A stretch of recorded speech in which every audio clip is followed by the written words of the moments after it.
behind me, there is a blonde who lives in her Toyota truck. She stealth camps. She's got a camper on the back, and I noticed as I was walking by her, when she opened the back, she had a bed and a little setup, and she started putting ice in her cooler with her groceries. It's pretty awesome. But I have a feeling in this area there's going to be a lot more people doing that because the cost of living constantly going up. With them raising minimum wage, cost of living is going to go up even higher. A lot of people are going to be put into some pretty tough choices because they think having the minimum wage go up is going to be this great thing for them, but everybody's just going to adjust their prices accordingly because that's what they've done in the entire history of ever. So, oh well. But it is pretty cool layout she's got. She's got some of the silver stuff that I used on my windows when I was in my RV for the insulation. The Mylan, no, what the hell is that shit called? I forget what it's called, but she's got it against some of the windows, and then she's got a really dark tint on the rest of the windows, so it blocks it out pretty good. And because it's just a pickup truck with a camper shell, like they shouldn't call them camper shells, they should call them just shells or something. But she's got one of those on the back. It doesn't, you know, she could park on any street and totally would not be giving away her location because it just looks like a truck. Pretty cool. Went on a quick grocery trip, and as I was driving home, I took the same exit I always take, but I've never taken the right there. That's badass. I've never taken the right there, and decided to come see what's out here.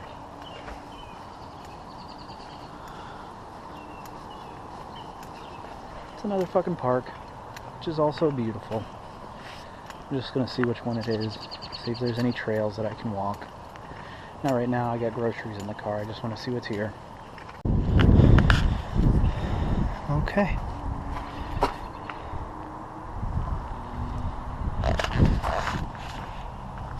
Take a quick look around.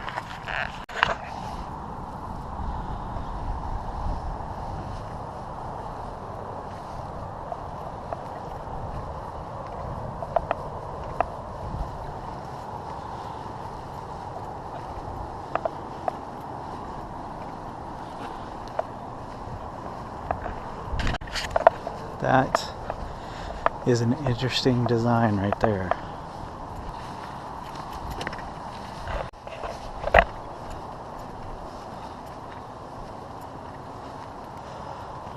What the heck?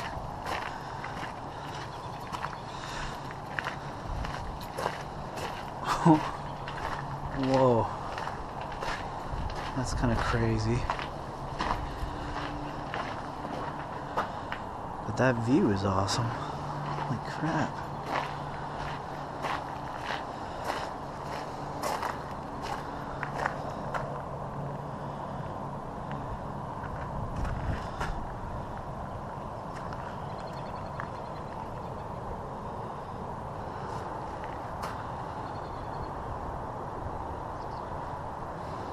Wow.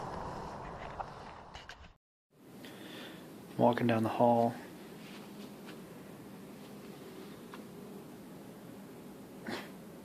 Seriously? What the heck?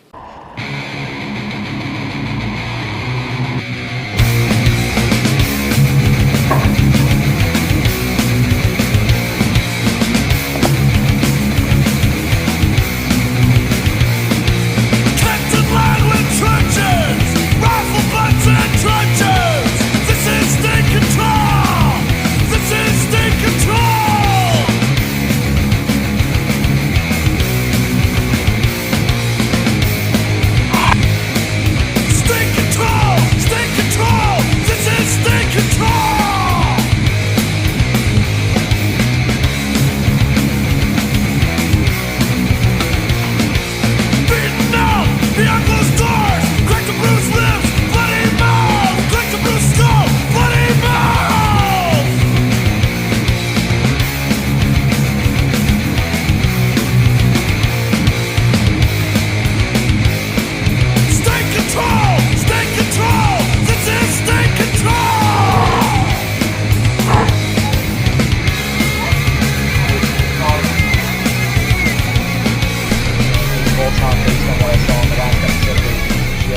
right before going to see the movie.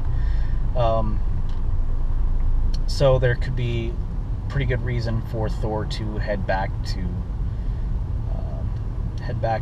Asgard. So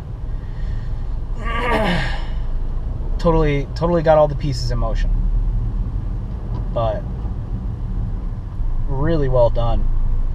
They also got the properties back for the Punisher, which I'm super excited about, when they got Ghost Rider back. So I think it'd be very cool to see the Punisher as a TV show, and they've established with Daredevil that they can do some gritty storytelling. And it doesn't.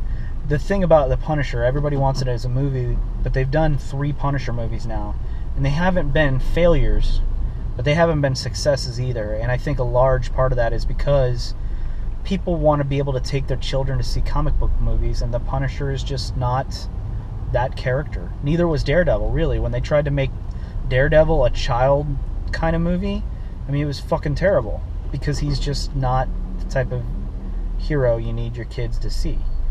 It's pretty gritty, the world he lives in Hell's Kitchen.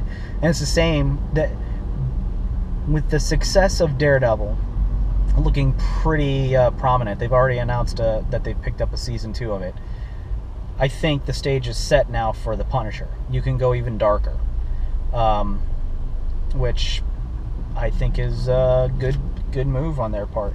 I just don't think it'll work as a movie, because people won't be able to take their kids. But if you do a Netflix series like they've been doing with Daredevil and all the other stuff they've announced, you can get away with a lot more, and you can still do a lot of storytelling for that character and have it interact with the overarching cinematic universe.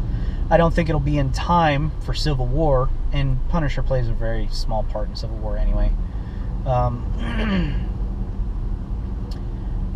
And they've got so many other things on their plate right now. And I just saw that they announced a spin-off show, or they're working on a spin-off show for Agents of S.H.I.E.L.D., so they're going to have 7 TV shows? Like, holy shit. 7 TV shows of storytelling with the movies. Now, I've noticed that they've cut back on the number of movies every year. They've gone from like 3 or 4 to like 2, which is fine if you got that many TV shows to focus on as well. But it's astounding, really. It's just fucking amazing how big they're making this universe. So super stoked to see Age of Ultron and what happens there, and what the fallout's going to be on next week, Agents of S.H.I.E.L.D.